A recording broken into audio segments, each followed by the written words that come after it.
가난하니까 훔쳤겠지. 신부 어머니 미숙의 목소리가 연회장 천장까지 울렸습니다.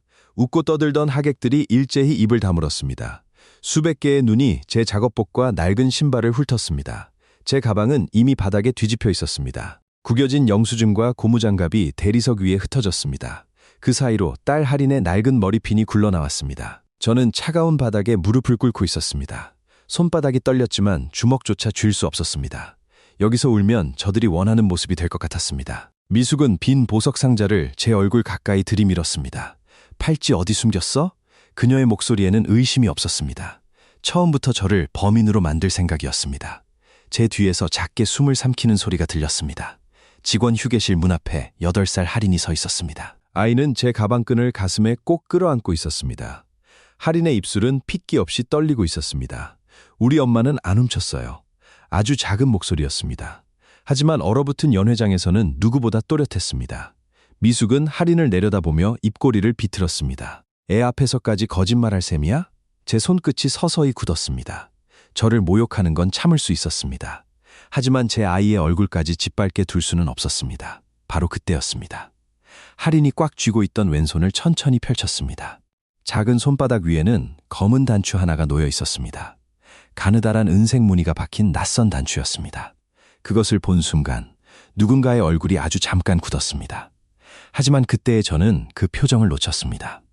1시간 전까지만 해도 모든 일은 평범해 보였습니다. 그날은 토요일이었습니다. 서울 도심의 세리모텔에서는 큰 결혼식이 열리고 있었습니다. 저는 이 호텔에서 야간 청소를 맡은 계약직 직원 서연입니다. 남편과 이혼한 뒤 할인을 혼자 키우고 있었습니다. 주말마다 아이를 맡길 곳을 찾는 일은 전쟁과 같았습니다. 결국 할인은 직원 휴게실에서 저를 기다려야 했습니다. 아이는 낡은 색연필로 그림을 그리며 한 번도 보채지 않았습니다. 그날 아침에도 할인은 작은 도시락을 제 가방에 넣었습니다. 엄마, 오늘은 몇 시에 끝나? 저는 아이의 헝클어진 앞머리를 손으로 넘겨주었습니다. 예식 끝나고 정리만 하면 돼. 조금만 기다리면 같이 집에 갈 수 있어. 할인은 씩씩하게 웃으며 고개를 끄덕였습니다. 하지만 운동화 앞부분은 벌어진 채였습니다. 양말 끝이 조금씩 밖으로 보이고 있었습니다. 새 신발을 사주겠다고 약속한 지 2달이 지났습니다. 저는 그 틈을 보지 못한 척했습니다. 오늘 추가 수당을 받으면 꼭 사주겠다고 마음먹었습니다. 오후 4시가 되자 연 회장은 향수와 꽃냄새로 가득 찼습니다. 샹들리에 아래에서는 비싼 한복과 정장이 반짝였습니다. 저는 하객이 흘린 음료를 닦으며 벽 쪽으로 몸을 낮췄습니다. 그때 신부 어머니 미숙이 손가락을 까딱하며 저를 불렀습니다. 미숙은 진주장식 한복을 입고 있었습니다. 손목에는 눈이 부실 만큼 화려한 팔찌가 채워져 있었습니다. 청소하시는 분. 그녀는 제 이름표를 보고도 이름을 부르지 않았습니다. 신부 대기실 바닥이 왜 이래요? 오늘 같은 날 청소도 제대로 못해요? 저는 허리를 깊이 숙였습니다. 죄송합니다. 바로 확인하겠습니다. 미숙은 제 작업화를 천천히 내려다봤습니다. 그리고 옆에 친척들이 들으라는 듯 목소리를 높였습니다. 요즘 호텔은 아무나 뽑나 봐. 주변에서 작게 웃는 소리가 들렸습니다. 저는 대답하지 않고 걸레를 다시 챙겼습니다. 그때 제 근무를 관리하는 박 팀장이 달려왔습니다. 그는 미숙 앞에서는 허리가 부러질 듯 고개를 숙였습니다. 불편을 드려 정말 죄송합니다. 하지만 저를 향한 표정은 곧바로 차가워졌습니다. 서연 씨, 오늘 사고 치면 계약 연장 어려운 거 알죠? 저는 입술 안쪽을 깨물며 고개를 숙였습니다. 신부 대기실 안에는 생화향과 화장품 냄새가 뒤섞여 있었습니다. 신부는 사진을 찍느라 제 존재조차 보지 않았습니다. 저는 화장대 아래에 엎드려 얼룩을 닦았습니다. 그때 손끝에 딱딱한 것이 걸렸습니다. 검은 단추 하나였습니다. 표면에는 가느다란 은색 무늬가 새겨져 있었습니다. 신부의 드레스에도 가족들의 한복에도 어울리지 않았습니다. 저는 잠시 단추를 들고 방 안을 둘러봤습니다. 그 순간 복도에서 박 팀장이 다급하게 저를 불렀습니다. 저는 단추를 앞치마 주머니에 넣고 밖으로 나갔습니다. 복도 끝에는 미숙이 누군가와 낮은 목소리로 통화하고 있었습니다. 그녀는 저를 보자 황급히 전화를 끊었습니다. 그리고 오른손 소매를 급히 끌어내렸습니다. 조금 전까지 빛나던 팔찌가 보이지 않았습니다. 저는 이상하다고 생각했지만 묻지 않았습니다. 계약직 직원에게 질문은 곧 무례로 취급되기 때문입니다. 잠시 뒤 연 회장 음악이 갑자기 끊겼습니다. 미숙의 날카로운 비명이 복도를 찢었습니다. 내 팔찌가 없어졌어! 가족들과 직원들이 신부 대기실로 몰려들었습니다. 미숙은 빈 보석 상자를 든 채 숨을 거칠게 몰아쉬었습니다. 여기 들어온 사람이 누구야? 박 팀장의 시선이 기다렸다는 듯 저에게 꽂혔습니다. 그는 기록조차 확인하지 않고 대답했습니다. 청소 직원 서연 씨가 혼자 들어갔습니다. 그 말 한마디에 방 안의 모든 얼굴이 저를 향했습니다. 저는 천천히 고개를 들었습니다. 저 말고도 복도에 있던 사람이 있습니다. 그 순간 미숙의 눈빛이 아주 잠깐 흔들렸습니다. 박 팀장은 곧바로 제 말을 잘랐습니다. 변명은 사무실에서 하세요. 그는 제 목에 걸린 출입카드를 거칠게 잡아당겼습니다. 그리고 하객들이 보는 앞에서 제 가방을 가져오라고 지시했습니다. 제가 거부하자 미숙이 차갑게 웃었습니다. 경찰부터 부를까요? 아니면 여기서 가방을 열래요? 그때 직원 휴게실 문이 조용히 열렸습니다. 할인이 제 가방을 두 손으로 들고 걸어 나왔습니다. 아이는 수많은 어른의 얼굴을 겁먹은 눈으로 바라봤습니다. 그리고 제 앞에 멈춰 섰습니다. 엄마 가방, 여기 있어. 저는 할인의 떨리는 손을 바라봤습니다. 오른손은 가방끈을 붙잡고 있었습니다. 하지만 왼손은 무언가를 숨긴 채 단단히 닫혀 있었습니다. 박 팀장은 할인의 손에서 가방을 낚아챘습니다. 아이의 작은 몸이 앞으로 휘청했습니다. 저는 곧바로 할인을 끌어안았습니다. 아이한테 손대지 마세요. 처음으로 제 목소리가 단단하게 울렸습니다. 박 팀장은 주변 시선을 의식하며 헛기침했습니다. 확인만 하면 끝날 일입니다. 그는 제 허락도 없이 지퍼를 거칠게 열었습니다. 낡은 지갑과 반쯤 남은 도시락이 바닥에 떨어졌습니다. 할인은 놀라 무릎을 꿇었습니다. 그리고 찌그러진 도시락통을 품에 꼭 안았습니다. 이건 엄마 저녁이에요. 하객들 사이에서 낮은 웃음이 새어나왔습니다. 미숙의 여동생이 입을 가리며 비웃었습니다. 저런 걸 먹고 사니 보석이 눈에 들어왔겠지. 제 귀가 뜨거워졌습니다. 하지만 미숙은 말리기는커녕 팔짱을 꼈습니다. 박 팀장은 가방 안쪽까지 손을 집어넣었습니다. 그리고 기다렸다는 듯 작은 붉은 주머니를 꺼냈습니다. 저는 그것을 보는 순간 숨이 멎었습니다. 제 것이 아니었습니다. 본 적조차 없는 물건이었습니다. 미숙이 누구보다 먼저 주머니를 낚아챘습니다. 그녀는 매듭을 풀고 안을 들여다봤습니다. 잠시 뒤 입가에 차가운 미소가 번졌습니다. 안에는 끊어진 금빛 체인 조각이 들어있었습니다. 연 회장 여기저기서 탄식이 터졌습니다. 역시 네가 가져갔구나. 미숙은 체인을 제 얼굴 앞에서 흔들었습니다. 저는 곧바로 고개를 저었습니다. 처음 보는 겁니다. 누군가 제 가방에 넣은 겁니다. 박 팀장은 코웃음을 쳤습니다. 도둑은 다 그렇게 말합니다. 그는 휴대전화를 꺼내 경찰 번호를 눌렀습니다. 저는 붉은 주머니를 다시 바라봤습니다. 매듭 근처에 흰 가루가 묻어 있었습니다. 신부 대기실 화장대에 흩어진 파우더와 같은 색이었습니다. 더 이상한 건 주머니 입구였습니다. 천이 축축하게 젖어 있었습니다. 누군가 조금 전까지 손에 쥐고 있던 것처럼 보였습니다. 제 가방은 아침부터 잠겨 있었습니다. 열쇠는 직원 휴게실 사물함 안에 있었습니다. 누군가 그곳에 들어갔다는 뜻이었습니다. 저는 할인을 바라봤습니다. 아이는 제 시선을 피했습니다. 그리고 왼손을 더 세게 움켜쥐었습니다. 바로 그때 박 팀장이 제 팔을 거칠게 잡았습니다. 사무실로 갑시다. 저는 그의 손을 힘껏 뿌리쳤습니다. 출입 기록부터 확인해 주세요. 저 말고 누가 대기실에 들어갔는지 보면 됩니다. 박 팀장의 얼굴이 아주 잠깐 굳었습니다. 그는 곧 미숙 쪽을 바라봤습니다. 미숙도 눈썹을 미세하게 움직였습니다. 두 사람 사이에 짧고 불편한 침묵이 흘렀습니다. 박 팀장은 곧바로 목소리를 높였습니다. 청소 직원 카드만 기록에 남아 있습니다.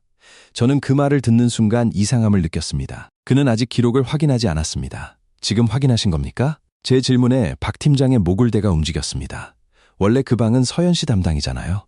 그는 질문에 대답하지 않았습니다. 오히려 더 큰 목소리로 저를 몰아세웠습니다. 괜히 시간 끌지 마세요. 저는 더 묻고 싶었습니다. 하지만 할인의 어깨가 잘게 떨리고 있었습니다. 아이는 수많은 시선을 견디지 못하고 있었습니다. 그때 미숙이 할인 앞으로 천천히 다가갔습니다. 너도 엄마 가방에 손댔니? 할인은 겁먹은 얼굴로 고개를 저었습니다. 미숙은 허리를 숙여 아이의 눈높이에 얼굴을 맞췄습니다. 엄마가 시킨 게 있으면 지금 말해. 그러면 너는 봐줄게. 제 가슴 안에서 무언가가 끊어졌습니다. 저는 할인을 제 뒤로 감췄습니다. 아이를 협박하지 마세요. 미숙은 천천히 몸을 일으켰습니다. 그리고 주변 사람들이 들으라는 듯 말했습니다. 범인 딸이면 의심받는 것도 감수해야지. 그 한마디에 할인의 눈에서 눈물이 떨어졌습니다. 아이는 울음을 삼키려 입술을 세게 깨물었습니다. 그리고 떨리는 목소리로 입을 열었습니다. 엄마는 제 운동화도 못 사줘요. 연 회장 안이 조용해졌습니다. 할인은 벌어진 운동화 앞코를 내려다봤습니다. 그래도 남의 건 안 가져가요. 제가 길에서 주운 100원도 경찰서에 가져갔어요. 제 손이 속수무책으로 떨렸습니다. 아이가 저를 지키려고 자신의 가난을 꺼내고 있었습니다. 미숙도 잠시 말을 잃었습니다. 하지만 곧 표정을 차갑게 굳혔습니다. 눈물로 증거가 없어지진 않아. 박 팀장은 제 출입카드를 높이 들어 보였습니다. 그리고 휴대전화 화면을 하객들에게 내밀었습니다. 오후 4시 12분. 이 카드로 신부 대기실 문이 열렸습니다. 화면에는 제 이름과 시간이 선명하게 찍혀 있었습니다. 팔찌가 사라진 시간과 정확히 겹칩니다. 주변에서 혀를 차는 소리가 들렸습니다. 저는 화면을 뚫어지게 바라봤습니다. 오후 4시 12분. 분명 제 카드 번호였습니다. 하지만 그 시간, 저는 연회장 입구에서 음료를 닦고 있었습니다. 수십 명의 하객이 제 옆을 지나갔습니다. 그중 누구도 저를 위해 입을 열지 않았습니다. 박 팀장은 종이 한 장을 제 앞에 내밀었습니다. 분실물 변상 확인서입니다. 지금 서명하면 경찰 신고는 막아보겠습니다. 종이에 적힌 금액을 보는 순간 숨이 막혔습니다. 제가 1년을 꼬박 일해도 갚기 어려운 액수였습니다. 저는 종이를 받지 않았습니다. 하지 않은 일을 인정할 수 없습니다. 박 팀장의 얼굴에서 마지막 친절까지 사라졌습니다. 그러면 오늘부로 계약 종료입니다. 그는 직원들이 보는 앞에서 제 해고를 선언했습니다. 미숙은 만족한 듯 보석 상자를 닫았습니다. 그리고 친척들에게 들으라는 듯 말했습니다. 이런 사람은 빨리 내보내야 피해자가 안 생겨. 저는 바닥에 흩어진 물건을 하나씩 주었습니다. 누구도 허리를 숙여주지 않았습니다. 할인만 제 옆에 앉아 젖은 영수증을 주워 담았습니다. 아이의 눈물이 종이 위에 동그랗게 번졌습니다. 바로 그때였습니다. 할인의 왼손에서 검은 단추가 미끄러졌습니다. 단추는 대리석 바닥을 굴러 박 팀장의 구두 앞에 멈췄습니다. 박 팀장은 그것을 보는 순간 반사적으로 발을 뺐습니다. 아주 짧은 순간이었습니다. 하지만 저는 놓치지 않았습니다. 그의 정장 소매에는 단추 하나가 비어 있었습니다. 남아있는 단추마다 은색 무늬가 새겨져 있었습니다. 할인은 제 소매를 꼭 붙잡았습니다. 그리고 박 팀장을 바라보며 떨리는 목소리로 속삭였습니다. 엄마, 이 아저씨가 아까 엄마 가방을 열었어. 할인의 목소리는 작았습니다. 하지만 박 팀장의 귀에도 분명히 들렸습니다. 그의 얼굴이 순식간에 굳었습니다. 박 팀장은 바닥의 단추를 향해 급히 손을 뻗었습니다. 저는 그보다 먼저 단추를 집어들었습니다. 그리고 손바닥 안에 단단히 감췄습니다. 왜 제 가방을 열었습니까? 박 팀장은 주변을 둘러보며 억지 웃음을 지었습니다. 아이가 잘못 본 겁니다. 저는 직원 가방에 손댄 적 없습니다. 할인이 제 등 뒤에서 고개를 세차게 저었습니다. 아니에요. 아이는 직원 휴게실 쪽을 떨리는 손으로 가리켰습니다. 엄마가 나간 다음에 아저씨가 들어왔어요. 엄마 사물함을 열고 가방을 꺼냈어요. 박 팀장의 눈빛이 사납게 변했습니다. 그는 할인에게 한 걸음 다가갔습니다. 어린애가 뭘 안다고 그런 말을 해? 저는 즉시 아이 앞을 막아섰습니다. 한 발짝만 더 오면 경찰부터 부르겠습니다. 제 목소리는 낮았습니다. 하지만 이번에는 조금도 떨리지 않았습니다. 미숙이 날카롭게 끼어들었습니다. 지금 중요한 건 아이 말이 아니잖아요. 그녀는 끊어진 체인 조각을 높이 들어 보였습니다. 훔친 물건이 이 여자 가방에서 나왔어요. 증거가 이렇게 분명한데 뭘 더 확인하죠? 하객들 몇 명이 다시 고개를 끄덕였습니다. 박 팀장은 그 틈을 놓치지 않았습니다. 맞습니다. 이제 아이까지 거짓말에 이용하지 마세요. 할인의 얼굴이 새하얗게 질렸습니다. 아이는 제 옷자락을 두 손으로 붙잡았습니다. 엄마, 나 거짓말 안 했어. 저는 무릎을 굽혀 할인과 눈을 맞췄습니다. 엄마는 알아. 내가 본 걸 그대로 말한 거야. 할인의 눈에서 눈물이 흘렀습니다. 하지만 아이는 더 이상 고개를 숙이지 않았습니다. 그때 연회장 뒤편에서 한 남자가 천천히 다가왔습니다. 호텔 보안실에서 근무하는 최 기사였습니다. 그는 박 팀장보다 나이가 많았고 말수가 적은 사람이었습니다. 최 기사는 제 손에 든 단추를 잠시 바라봤습니다. 그리고 박 팀장의 비어있는 소매로 시선을 옮겼습니다. 팀장님, 낮고 차분한 목소리였습니다. 오늘 오후에 휴게실 마스터키를 가져가셨죠? 연회장 안에 웅성거림이 뚝 끊겼습니다. 박 팀장의 입술이 미세하게 떨렸습니다. 최 기사는 주머니에서 작은 관리 수첩을 꺼냈습니다. 대여 시간은 오후 4시 5분, 반납 시간은 오후 4시 27분입니다. 제가 연회장 입구를 청소하던 시간과 정확히 겹쳤습니다. 할인이 박 팀장을 봤다는 시간과도 맞았습니다. 박 팀장의 이마에 땀이 맺혔습니다. 그는 최 기사를 노려보며 목소리를 높였습니다. 시설 점검 때문에 가져간 겁니다. 그게 왜 문제가 됩니까? 미숙은 팔찌 상자를 움켜쥔 채 앞으로 나섰습니다. 그래서 저 사람이 안 훔쳤다는 증거라도 돼요? 지금 우리를 의심하는 겁니까? 저는 바닥에 놓인 붉은 주머니를 바라봤습니다. 그리고 박 팀장에게 천천히 물었습니다. 제 가방 안쪽 주머니 위치를 어떻게 아셨습니까? 박 팀장의 눈동자가 흔들렸습니다. 무슨 소리예요? 가방을 열자마자 안쪽 주머니부터 뒤집으셨습니다. 처음 본 가방인데 손이 바로 그쪽으로 갔죠. 박 팀장은 입을 열지 못했습니다. 그의 침묵이 오히려 더 많은 것을 말하고 있었습니다. 저는 손바닥의 단추를 최 기사에게 건넸습니다. 이건 신부 대기실 화장대 밑에서 찾았습니다. 최 기사는 단추를 뒤집어 뒷면을 확인했습니다. 작은 호텔 로고가 선명하게 새겨져 있었습니다. 박 팀장급 직원 정장에만 쓰이는 단추였습니다. 하객들 사이에서 낮은 탄식이 번졌습니다. 한 남자가 박 팀장의 소매를 가리켰습니다. 저기 정말 하나가 없네요. 박 팀장은 뒤늦게 팔을 등 뒤로 숨겼습니다. 미숙의 입가에서 미소가 완전히 사라졌습니다. 저는 그녀와 박 팀장을 번갈아 바라봤습니다. 팔찌가 사라진 시간에 박 팀장님도 대기실에 있었습니다. 그런데 왜 제 카드 기록만 남았습니까? 최 기사는 박 팀장이 보여준 휴대전화 화면을 다시 확인했습니다. 그리고 이내 눈살을 찌푸렸습니다. 이건 원본 기록이 아닙니다. 박 팀장의 얼굴에서 핏기가 빠졌습니다. 최 기사는 화면 아래쪽을 손가락으로 가리켰습니다. 보안 시스템 화면을 캡처한 사진입니다. 출입 방향과 확인 시간이 잘려 있습니다. 그는 곧바로 보안실에 전화를 걸었습니다. 신부 대기실 출입 기록 원본을 지금 보내주세요. 짧은 침묵이 흘렀습니다. 누구도 자리를 떠나지 못했습니다. 잠시 뒤 최 기사의 휴대전화가 울렸습니다. 그는 새로 도착한 기록을 천천히 내려다봤습니다. 그리고 굳은 표정으로 고개를 들었습니다. 서연 씨 카드가 찍힌 시각은 오후 4시 12분이 맞습니다. 박 팀장의 입가에 안도하는 미소가 스쳤습니다. 하지만 최 기사의 다음 말에 그 미소가 그대로 굳었습니다. 이 카드는 입장기에 찍힌 게 아닙니다. 대기실 안쪽 퇴실 확인기에 찍혔습니다. 하객들이 서로의 얼굴을 바라봤습니다.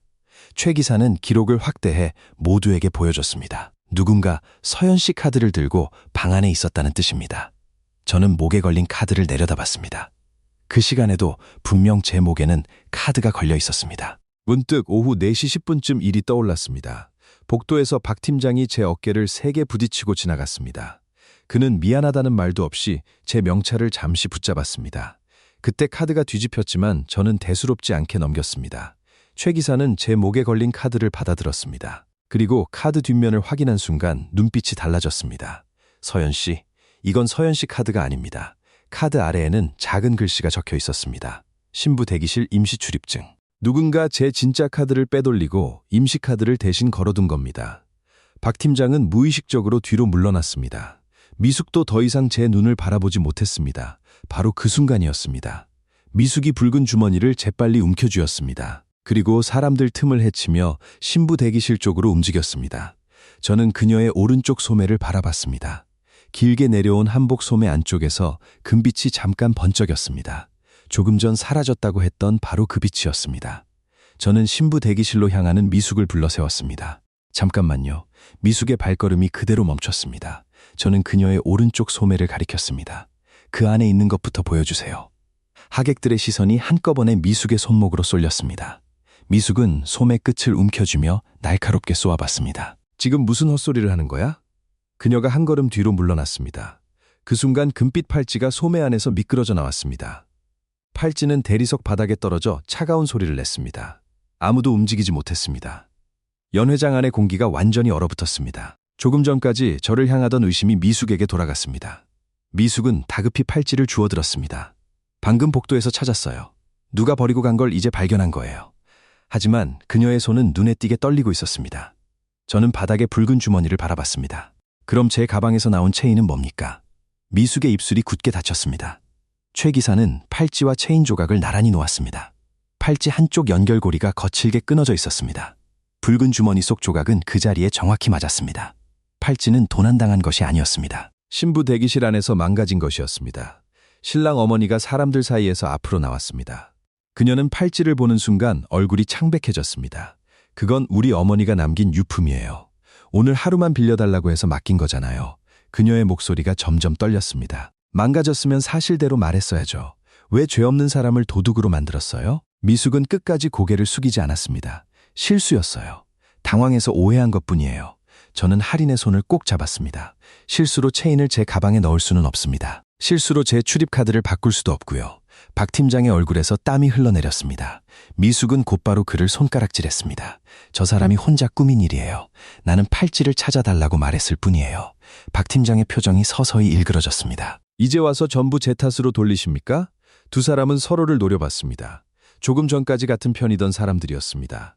하지만 빠져나갈 길이 사라지자 먼저 상대를 밀어냈습니다. 박 팀장은 떨리는 손으로 휴대전화를 꺼냈습니다. 저도 혹시 몰라서 통화를 녹음했습니다. 미숙이 달려들어 그의 손목을 붙잡으려 했습니다. 최 기사가 곧바로 두 사람 사이를 막았습니다. 잠시 뒤 휴대전화에서 미숙의 목소리가 흘러나왔습니다. 계약직 청소부 가방에 넣어요. 그 여자는 잘려도 아무도 문제 삼지 않아. 할인의 손가락이 제 손 안에서 움찔했습니다. 녹음 속 미숙은 조금도 망설이지 않았습니다. 팔찌를 훔쳤다고 하면 호텔에서 보상해 줄 거 아니야. 내가 망가뜨렸다는 것만 들키지 않으면 돼.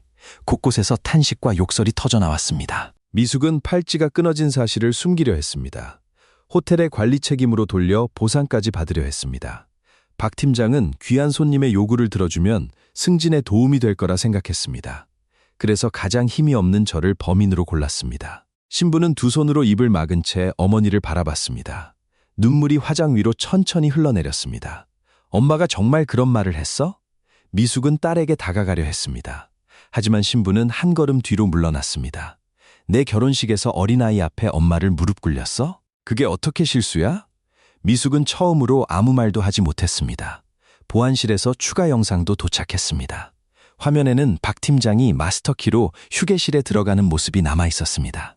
제 사물함에서 가방을 꺼내는 장면도 선명했습니다. 그는 붉은 주머니를 넣은 뒤 제 출입카드를 훔쳤습니다. 복도에서 저와 부딪힌 척하며 카드를 바꿔 달았습니다. 그리고 대기실 안쪽 확인기에 제 카드를 찍었습니다. 처음부터 모든 것이 계획된 일이었습니다. 박 팀장은 계약직인 저라면 쉽게 해고할 수 있다고 믿었습니다. 미숙은 가난한 청소 직원의 말은 아무도 믿지 않을 거라 생각했습니다. 두 사람은 한 가지를 몰랐습니다. 조용히 견디는 사람도 모든 것을 보고 있다는 사실이었습니다. 호텔 책임자는 즉시 경찰에 신고했습니다. 박 팀장은 조사 결과가 나올 때까지 업무에서 배제됐습니다. 미숙도 팔찌와 녹음 파일에 대해 진술해야 했습니다. 그녀가 연 회장을 나서기 전 저는 마지막으로 불러세웠습니다. 제 딸에게 한 말 기억하십니까? 미숙은 끝내 제 눈을 바라보지 못했습니다. 저는 수백 명의 하객 앞에서 또렷하게 말했습니다. 가난하니까 훔쳤을 거라고 하셨죠. 오늘 당신들이 훔치려 한 건 팔찌가 아니었습니다. 저와 제 딸의 존엄이었습니다.